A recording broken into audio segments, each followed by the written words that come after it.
Let's maybe start with that. So give me the backstory. I've heard the backstory. I love the backstory on how you came back from Gaza and you started talking to other doctors, and how did this letter that came to be, how did that come to be?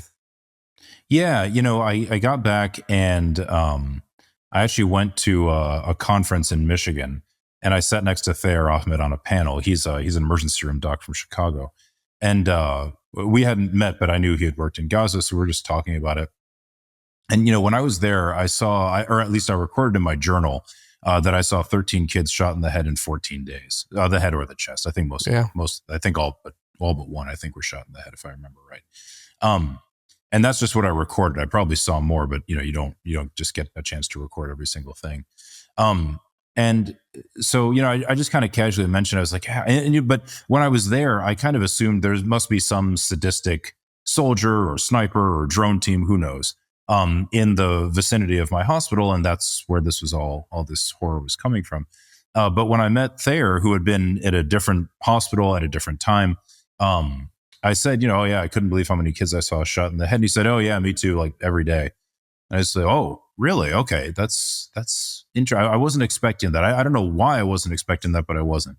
So I started asking others, and they almost everybody said the same thing. Yeah, I saw kids shot in the head on a daily, weekly basis, whatever it might be. And so then I got the idea, and some political offices reached out to me as well and asked, kind of encouraged me to do it.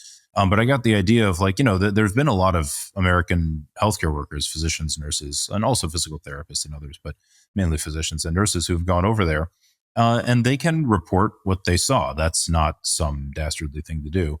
And so yeah, I got them together, and the first letter we released, I think it was July 25th, whatever the day after Netanyahu's speech to Congress was, and that was 45 of us total.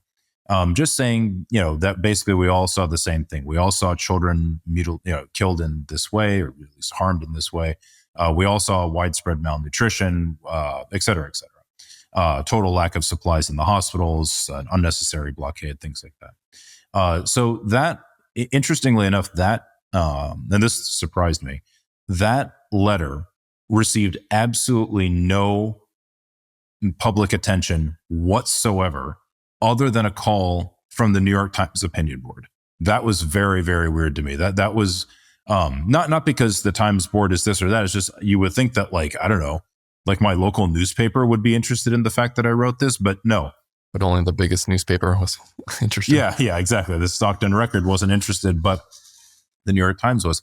So the Times opinion board reached out, and they said, they asked a sensible question. They said, 45 people signed this letter, but when you sign a letter, you can't go by item and say, oh yes, I did see this, but I didn't see that. Fair enough. And so they said, we want to know who saw what. That's a great project. So I started working on that. We got, you've spent some time now organizing physicians, and you know what an unbelievable pain in the butt it is.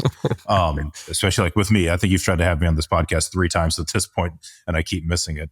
But you're busy people, that's for sure. Yeah, exactly. We're busy. Most of us have families and stuff, so it's understandable. But so I got 65 of them, physicians and nurses, to respond to the poll that we put up, and then that became a New York Times article, which I know made some impressions. I mean, I know it's mentioned in high level government. It was during the current administration that's about to end. It was mentioned in high level government circles regularly. At least that's what I'm told by people who work in those circles. Along with I know Mark Perlmutter and I wrote a Politico article when we got back, just through happenstance. We happened to know somebody who knew an editor there, and so I know that article was also brought up regularly, but also that it was included in the daily brief that is sent to the cadre of people who decide on daily issues related to arms exports.